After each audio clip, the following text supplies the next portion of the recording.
나라가 임하시오며 뜻이 하늘에서 이루어진 것 같이 땅에서도 이루어지이다.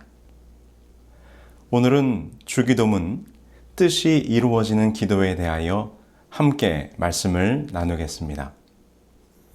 신축년 새해 벌써 2주가 지났습니다. 새해를 시작하며 마음으로 결심하고 계획하신 일들이 잘 실천되고 있으신가요? 아마도 새해를 맞이하면서 우리가 가장 많이 하는 것은 신년 계획을 세우는 것이겠지요. 여러분들은 어떤 계획을 세우셨습니까? 무엇에 관한 계획을 세우셨습니까? 2021년 미국인들이 가장 이루고 싶어하는 신년 계획에 대한 설문조사를 보았습니다. 그 결과 가장 높은 것이 역시 건강에 관한 것이었습니다. 1등이 규칙적인 운동을 실천하겠다이고 2등이 건강한 식단으로 삶의 스타일을 바꾸겠다는 것이었습니다. 그리고 3등이 가족, 친구들과 함께 하는 시간을 많이 만들고 싶다는 것이었습니다. 그 외에 재정관리, 금주, 금연 등등의 신년 목표와 계획을 세웠다고 합니다. 세월이 지난다 할지라도 사람의 삶이라는 것이 본질적으로는 같은 것이라 모두들 건강하고 행복한 삶을 살아가고 싶어하는 마음으로 신년 계획을 세우는 것 같습니다. 우리 성도님들께서는 어떤 신년 계획을 세우셨나요? 올 한 해 이것만은 내가 이루고 싶다라고 생각한 것이 무엇입니까?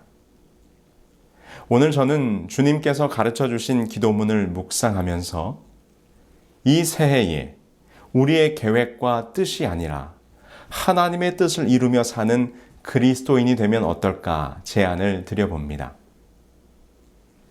뜻이 하늘에서 이룬 것 같이 땅에서도 이루어지는 삶. 오늘 주님께서 가르쳐 주신 기도에서 뜻이 하늘에서 이룬 것 같이 땅에서도 이루어지기를 간구하라는 의미는 우리가 하늘의 뜻을 이 땅에서 이루며 살라는 하나님의 명령입니다. 그런데 성도 여러분, 오늘 우리들을 향하신 우리들이 이 한 해 동안 이루어야 될 하나님의 뜻이 무엇입니까? 우리 아버지의 뜻이 무엇입니까? 성경에서도 이렇게 우리들에게 말씀하고 있습니다.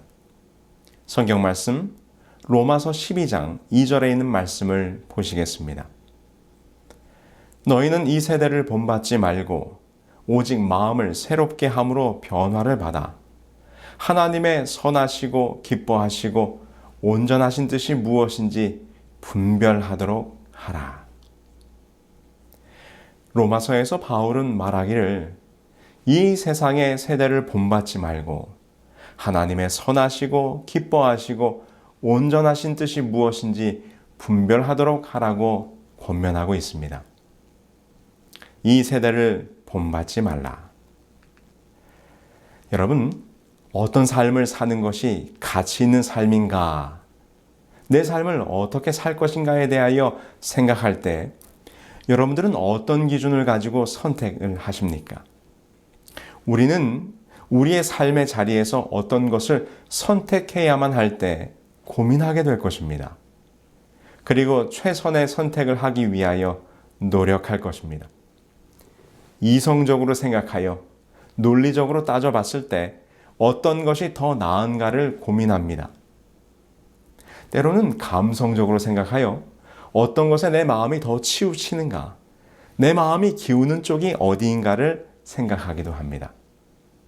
어떨 때는 나의 주관이 분명치 않아서 다른 사람들이 객관적으로 볼 때 어떠한가를 알기 위해 주변의 사람들에게 물어보기도 합니다. 그런데 결국 최선의 선택을 하기 위해 고민하고 생각하는 그 마음의 기저에는 결국 이것이 나와 나의 가족에게, 조금 더 확대하면 내가 속해 있는 어떤 단체나 어떤 그룹에 이익이 될 것인가 아닌가를 생각하는 손익의 이해관계를 생각하는 마음이 깔려 있을 것입니다. 특별히 돈이면 무엇이든지 가능한 현대 자본주의 사회에서 손익의 이해관계를 따지는 것은 매우 자연스러운 것이고 현대인들이 지극히 당연히 여기는 삶의 모습입니다. 그런데 오늘 성경은 말하기를 이 세대를 본받지 말라고 하십니다. 현 시대의 삶의 방식과 가치 기준을 본받지 말라는 것이지요. 그러면서 무엇을 분별하라고 말합니까? 네, 바로 하나님의 뜻이 무엇인지 분별하라고 말합니다. 여기에서 이 분별하라고 하는 말의 그 속뜻은 하나님의 뜻이 무엇인지 판단하거나 시험하라는 말이 아니고 그분의 뜻을 인정하고 마음에 받아들여 순종하라는 말입니다. 이 부분에 대한 주석의 설명을 보니까요. 더 나아가서 하나님의 뜻을 마음에 받아들여 그분의 뜻을 이루어가는 삶을 살아야 한다라고 우리들에게 설명해주고 있었습니다. 예수님의 양식은 아버지의 뜻을 행하는 것이었습니다. 예수님도 이 땅에 내려오셨을 때 그분의 삶은 하나님의 뜻대로 사는 삶이었습니다. 우리 요한복음 4장 34절의 말씀을 보실까요? 예수께서 이르시되 나의 양식은 나를 보내신 이의 뜻을 행하며 그의 일을 온전히 이루는 이것이니라. 이 장면은 예수님께서 사마리아 땅 야곱의 우물가에서 한 여인과 대화를 나누시고 그녀에게 하늘의 기별을 전하신 후에 제자들에게 하신 말씀이었습니다. 우리가 잘 아는 대로 예수님은 그날 매우 고된 삶을 보내셨습니다. 식사도 제대로 못하시고 갈증난 몸으로 그 우물 곁으로 오셨던 것이지요. 제자들은 그들의 육신의 양식을 구하기 위하여 성으로 들어갔습니다. 그 사이에 예수님은 그 여인을 만나셨고 그 여인에게 하나님의 기별을 전하였습니다. 이런 일이 있은 후에 제자들이 먹을 것을 구하고 돌아와서 예수님께 식사를 권하였던 것이었습니다. 그런데 그때 예수님께서 이렇게 말씀하시는 것입니다. 나의 양식은 나를 보내신 이의 뜻을 행하는 것이다 라고 말입니다. 제자들은 그 말씀을 이해하지 못했습니다. 그래서 시대의 소망에 보면 제자들이 도대체 우리들 말고 누가 예수님에게 먹을 것을 갖다 드렸을까 하고 궁금해했다고 기록하고 있는 것입니다. 저는 이 시대의 소망의 말씀을 보면서 이 제자들이 얼마나 어리석은가 생각했습니다. 그러나 어찌 보면 그것은 당연한 반응이었을 것입니다. 예수님은 분명히 음식을 드시지 않으셨습니다. 제자들이 알기에는 누가 자기들이 모르는 사이에 예수님께 음식을 드린 것 같지도 않았고 그런데 예수님께서는 이해하지도 못할 말씀을 하시면서 내 양식은 따로 있다고 말씀을 하시니 아마도 제자들은 이해할 수가 없었을 것입니다. 예수님은 비록 육신은 먹지 못하고 쉬지 못하고 마시지 못하여 피곤하고 지치셨을지는 모르나 자기를 보내신 자 곧 아버지의 뜻을 행하심으로 그 마음에 무한한 만족감을 누리고 계셨던 것이었습니다. 성도 여러분, 그 아버지의 뜻이 무엇입니까? 우리 예수님 집 한 채 없으셨고 좋은 음식, 좋은 옷 한 번 입지 못하셔도 그분의 마음에 늘 만족과 기쁨을 누리게 하였던 그 아버지의 뜻은 무엇이었습니까? 우리 다 같이 요한복음 6장 38절로 40절에 있는 말씀을 보겠습니다. 내가 하늘로서 내려온 것은 내 뜻을 행하려 함이 아니요 나를 보내신 이의 뜻을 행하려 함이니라. 나를 보내신 이의 뜻은 내게 주신 자 중에 내가 하나도 잃어버리지 아니하고 마지막 날에 다시 살리는 이것이니라. 내 아버지의 뜻은 아들을 보고 믿는 자마다 영생을 얻는 이것이니 마지막 날에 내가 이를 다시 살리리라 하시니라. 오 성도 여러분들이시여, 이것이 아버지의 뜻입니다. 이 세상 사람 그 중에 단 한 사람도 잃어버린 바 되지 아니하고 다 영생의 구원을 얻게 되는 것이 우리 아버지의 뜻이란 말입니다. 그 아버지의 심정이 어디에 잘 나타나 있습니까? 바로 잃은 양의 비유에 잘 나타나 있지 않습니까? 그 잃어버린 바 된 한 마리의 양을 찾기 위해 온 들과 산을 뒤지며 어둠 속에서 그 양을 찾아 돌아오는 목자의 마음이 바로 아버지의 마음이요, 그분의 뜻인 것입니다. 그 목자가 그 잃어버렸던 한 마리의 양을 찾아 돌아왔을 때 그의 이웃들을 불러 잔치를 벌이는 것입니다. 나와 함께 즐기자. 내가 잃어버렸던 양을 찾았노라. 세상에 그 양 한 마리가 값이 얼마나 간다고. 그 한 마리 잃어버렸던 걸 찾았다고 잔치를 한답니까? 그 이웃들을 불러다 잔치를 벌이는 값이면 양을 몇 마리는 더 사겠소. 아마도 이렇게 말하는 사람들이 있었을지 모르겠습니다.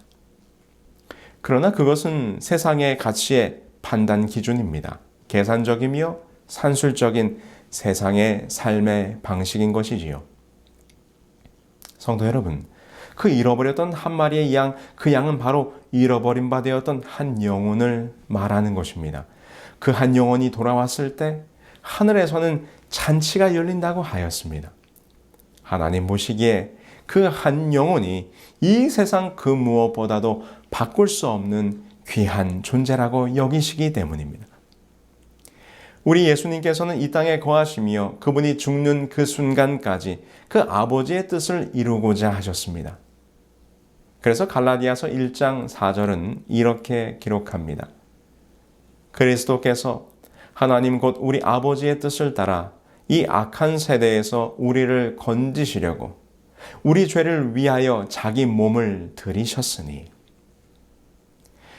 예수님은 드시지 않으셨지만 더 이상 배고프질 않으셨습니다. 시대의 소망에서는 사마리아 여인을 만나고 난 후에 예수님의 심정을 이렇게 기록하고 있습니다. 그 여자가 하늘의 생명수를 마시는 것을 보시며 그분의 주림과 갈증을 채웠다고 그렇게 기록하고 있습니다.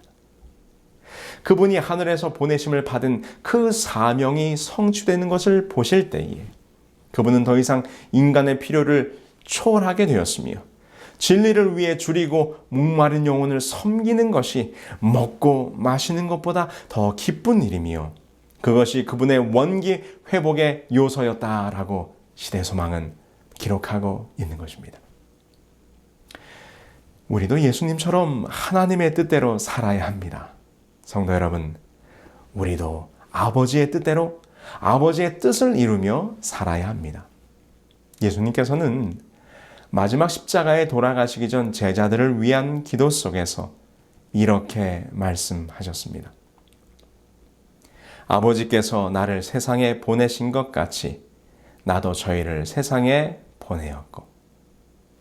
예수님께서 이 세상에 오셨을 때 자기를 보내신 이의 뜻을 따라 그 뜻을 이루며 사셨습니다. 그렇다면 아버지께서 나를 보내신 것처럼 우리를 이 세상에 보내신 예수님께서는 우리가 어떠한 삶을 살기를 원하실까요? 바로 우리도 아버지의 뜻을 이루며 살기를 원하실 것입니다. 이제 오는 1월 22일부터 2021년 우리 미주교회 옆에 건강 및 예언 세미나가 시작됩니다. 우리 건강 강의에는 이준원 박사님께서 그리고 예언 강의에는 제가 참여하여 강의를 하게 됩니다. 여러분, 이번 건강 예언 세미나, 이 코로나 사태를 맞아서 모두가 교회에서 만나지 못하는 이 시대에 우리 비대면 시대에 온라인을 통하여 온 미주와 전 세계에 하나님의 건강과 예언의 기별을 전하는 귀한 말씀의 집회가 준비되었습니다. 여러분들에게 초청드리건대 이번 이 예언 세미나를 여러분들의 이웃들과 친구들에게 나누어 주시기 바랍니다. 그 영혼들을 주님께로 이끌 수 있는 귀한 말씀의 집회가 준비되었습니다. 아버지의 뜻을 이루는 귀한 기회가 우리들에게 주어진 것이지요. 이번에 준비된 모든 세미나는 온라인으로 진행이 되기 때문에 우리가 하나님의 말씀을 전하기 위해서 아주 매우 쉬운 방법으로 이 일들을 할 수 있습니다. 보내드리는 예언 세미나에 대한 포스터를 여러분들의 친구들에게 카톡으로 텍스트 메시지로 보낼 수 있습니다. 또 주어지는 이 온라인 세미나의 영상 강의를 아울러 카톡과 텍스트 메시지로 여러분 친구들에게 나눠줄 수 있습니다. 그들에게 하나님의 복음을 전하는 얼마나 좋은 도구들이 오늘 우리들에게 주어져 있습니까? 사랑하는 우리 성도 여러분, 아버지의 뜻을 이루는 일에 그 작은 실천에 함께 동참하지 않으시겠습니까? 포스터를 나누고 그들에게 말씀을 듣도록 초청하고 나의 친구들과 이웃들에게 이 귀한 예언과 건강의 메시지를 전달하는 그 일, 그것이 바로 오늘 아버지의 뜻을 이루는 우리들의 작은 실천이 될 것입니다. 그래서 올 한 해는 정말로 아버지의 뜻이 이루어지는 한 해가 되길 간절히 바랍니다. 2021년을 마무리하는 연말이 되었을 때 우리 이 교회의 기록에 아버지의 뜻이 이루어졌다라고 기록되는 한 해가 되기를 간절히 바랍니다.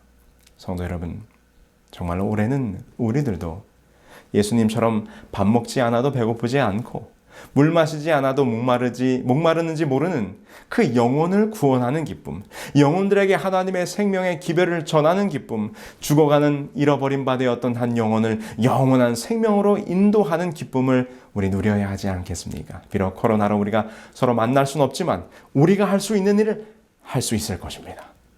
그래서 아버지의 말씀을 이루려 함이었더라는 성령의 역사하심이 여러분의 한 해의 삶 속에, 그리고 올 한 해 우리 시카고 지역 모든 교회들 속에 분명히 성취되기를 간절히 소망하면서 말씀을 줄이겠습니다.